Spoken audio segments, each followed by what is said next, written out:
Kung gusto ninyong mapalambot ang muscles ninyo sa inyong puso, pag naninigas, ito ay sanhi ng barado ng inyong dugo papuntang puso.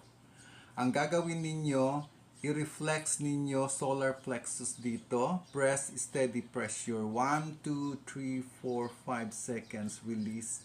Press ulit, paikot. 1, 2, 3, 4, 5. Balik. 1, 2, 3, 4, 5. Release.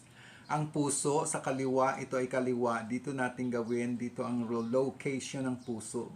Press steady pressure. 1, 2, 3, 4, 5. Release. Press ulit, ikot. 1, 2, 3, 4, 5. Balik. 1, 2, 3, 4, 5 seconds. Release. Ulit-ulitin natin ang puso dito, ang solar plexus or ang ating sikmura dito. Pabalik-balik siya. Tigpa 5 seconds sa loob ng 5 minuto. Pabalik-balik. So, 5 minuto yung gagawin ito pabalik-balik. After 5 minutes, lipat tayo sa kanan.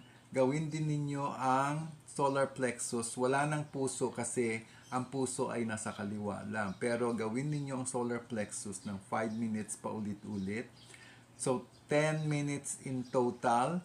Araw-araw nyong gawin. At luluwag ang paghinga ninyo. Lalambot ang inyong puso.